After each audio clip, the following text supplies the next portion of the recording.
Hello children, welcome to the new video. Today we are going to continue our chapter History and Generation of Computer. Today we are going to discuss about generation of computer.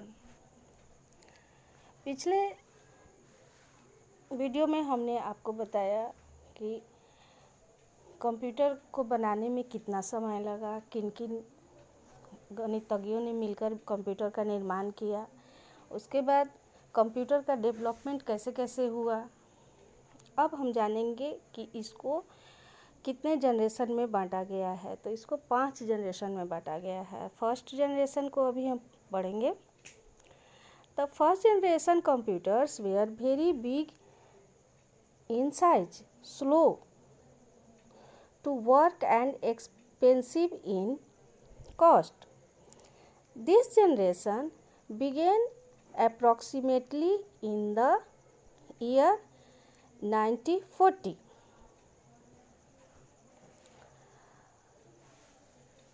बताया गया है कि पहली पीढ़ी के computer आकार में बहुत बड़े थे, काम करने में इसकी गति धीमी थी और ये बहुत महंगी लागत से बनी हुई थी।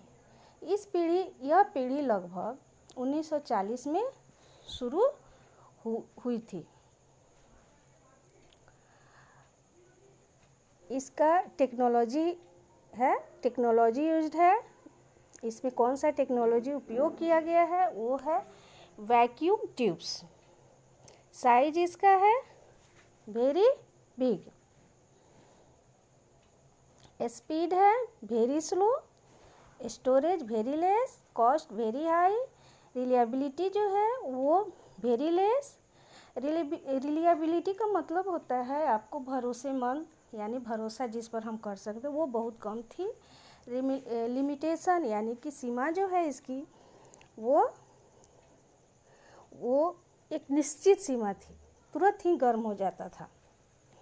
लैंग्वेज यूज था मशीन लैंग्वेज और टाइम पीरियड है 1945 to 1958. Vacuum tubes emitted a lot of heat and use a result. The machine heated very spoon and needed a coolers or ACs to cool down. The computers of this generation were very large in size and it was very difficult to find out if any part was not in working condition.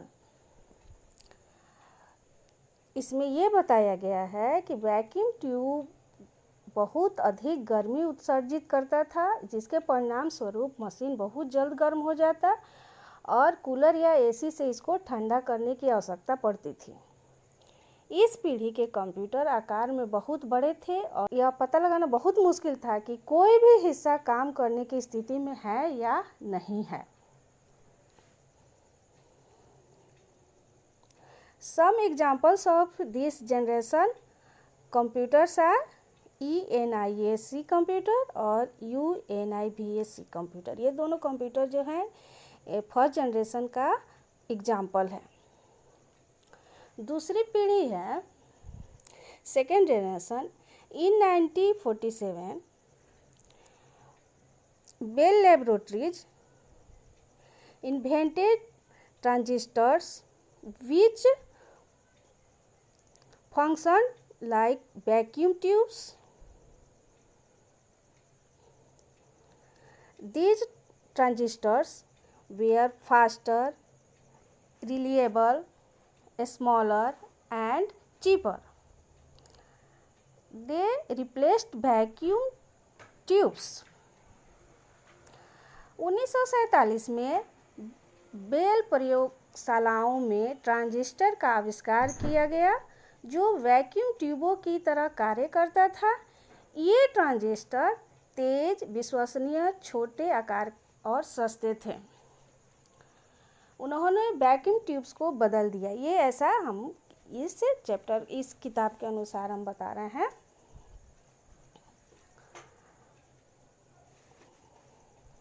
इसमें technology था, transistor, size smaller than first generation computer,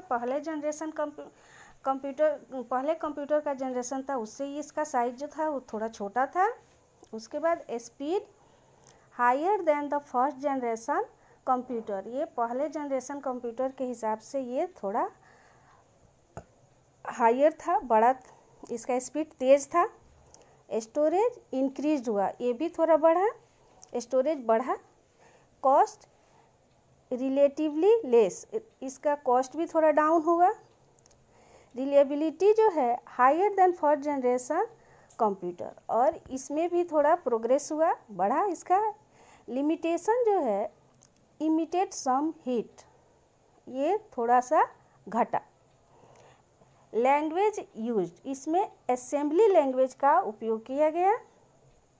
time period इसका है 1959 से 1964 तक। Transistor were the electronic devices use in most electronic machines. First transistor could present 40 to 50 vacuum tubes. Transistor अधिकांश electronic मशीनों में इस्तेमाल होने वाली इलेक्ट्रॉनिक उपकरण थे, ऐसा बताया गया है। ट्रांजिस्टर 40 से 50 वैक्यूम ट्यूबों का प्रतिनिधित्व करता था। आज के लिए ये some examples of this generation computer are IBM 700, IBM 1401 class. ऐसा ये एग्जाम्पल है सेकेंड जनरेशन का IBM 700, IBM 1401 और एटलास। इसको आप लोग अच्छे से पढ़ेंगे। फिर नेक्स्ट वीडियो में हम थर्ड और फोर्थ फिफ्थ जनरेशन के बारे में जानकारी देंगे। धन्यवाद।